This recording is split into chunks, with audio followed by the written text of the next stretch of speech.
Aujourd'hui, l'ancien patron d'EDF déballe tout devant les députés. Comment on a démantelé pièce par pièce le meilleur système électrique du monde. Spoiler, c'est pas un accident. Comment voulez-vous que ce pays, qui a fondé sa richesse, son efficacité, sa crédibilité sur son industrie, accepte que la France dispose d'un outil compétitif aussi puissant qu'EDF à sa porte? L'obsession allemande depuis 30 ans, c'est la désintégration d'EDF.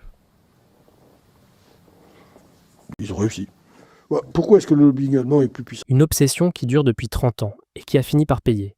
Pendant ce temps, à la tête d'EDF, on essayait de sauver ce qui pouvait encore l'être, à commencer par les barrages. Donc il faut simplement dire non. Quitte à payer des amendes.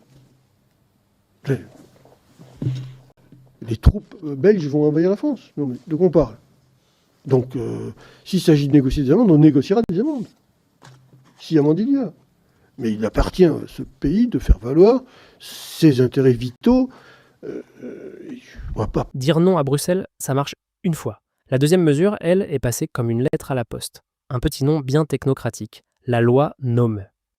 NOM que vous avez rappelé, qui consiste à imposer à EDF la vente à prix cassé, puisqu'inférieur au coût de revient de 25% de sa production électronucléaire, à ses propres concurrents, pour qu'ils puissent vendre son énergie, à l'heure, aux clients d'EDF. Ça a très bien fonctionné, ils sont devenus riches. C'est d'une pertinence absolue. Bon, je l'ai dénoncé pendant des années, avec l'efficacité que vous voyez. Vendre son électricité la moins chère d'Europe à perte à ses propres concurrents, et ensuite, cerise sur le gâteau, indexer le prix sur une énergie qu'on n'utilise même pas. Il fallait quand même définir un prix de marché, puisqu'il n'y avait pas de marché. On a défini un prix de marché. Prix de marché qui a été indexé sur quoi? Sur le gaz. Vous allez me dire pourquoi sur le gaz, puisqu'on n'en utilise pas. Parce que les Allemands utilisent le gaz. Et que toute cette démarche, c'est une démarche allemande. Toute la réglementation européenne est une réglementation allemande. Une réglementation européenne qui ressemble étrangement à une réglementation allemande. Proglio en a même une preuve. Une anecdote personnelle avec Angela Merkel elle-même. La filiale de Bade-Wurtemberg aux Allemands a un prix, encore une fois, inespéré de 7 milliards d'euros.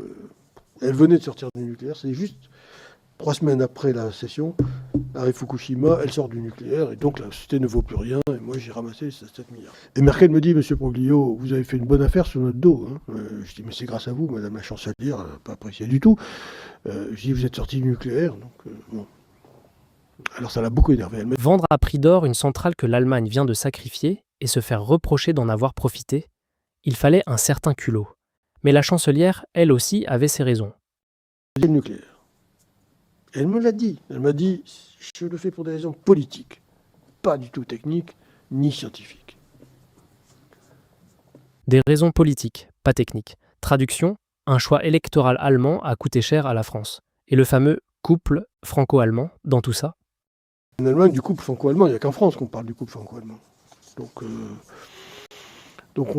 ça me donne le sentiment d'une femme désespérée qui s'accroche à son homme en disant on est un couple. Bon, qui est prêt à tout lâcher pour que le couple ait l'illusion d'exister.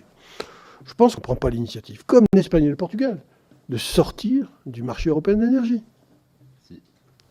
À votre arrivée. Les défenseurs de l'AREN diront que ce système a permis de faire baisser les factures.